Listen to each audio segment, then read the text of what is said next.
Hi, Scott Orlin with CINEMA-Magazin. Okay, kids, there's a new TV series coming your way. It's called Servant.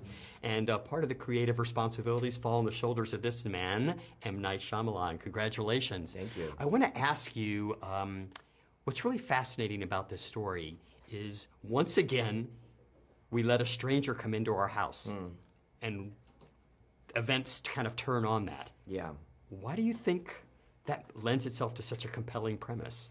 Well, you know, I guess it's always putting a family in a vulnerable situation. And I guess an urban nightmare is you invite someone into your house that maybe isn't the safest person or is more complicated than you think. And so when you're thinking about, who would actually be in your home near your child and near yourself? Is someone like a nanny or someone that you bring in the house?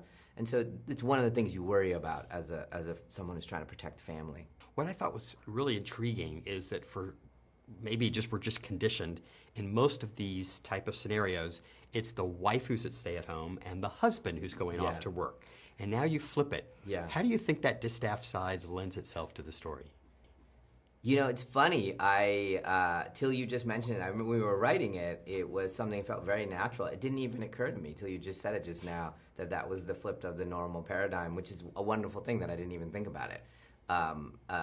But we do play on this idea that Dorothy is kind of the more successful one of the family, and she's very kind of take charge person, and I love it. I love it. It makes for a wonderful dynamic of seeing two different kinds of strengths that are normally portrayed in narrative. And again, I've just seen a couple of the episodes, but you've introduced this religious iconography. Yes. That kind of starts slowly, and every episode gets a little larger.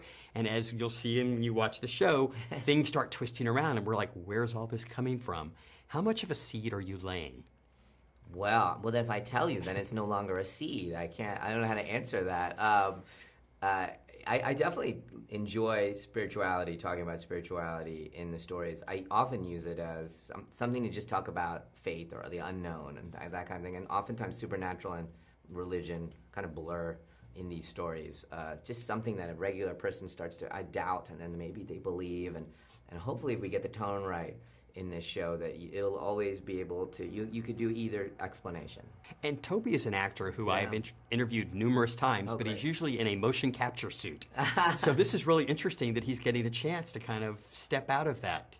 Yeah, and I saw Toby in an episode of Black Mirror. That's how I got to know him, kind of my favorite episode of Black Mirror. And then he auditioned, and it was just spot on. And we kind of had to find the right energy for Lauren. Lauren is so kind of explosion of colors, and he's a physical actor as well. It turns out the entire cast is very physical, which is wonderful because we're so contained. Toby turned out to be kind of the perfect person at the time to play Sean. And once again, Philadelphia. Yeah. That's how, I mean, for me, I just get emotionally attached to it if it's set in my city and they're walking down streets that I know and they're referencing things that have been in my life. It's just a way to make it more intimate and hopefully more personal. And definitely more appetizing when you see the show. You'll understand, because you're going to be really hungry watching it. M. Night, is always such a pleasure. Thank you. Congratulations. Show Servant. Scott Orlin. Until next time.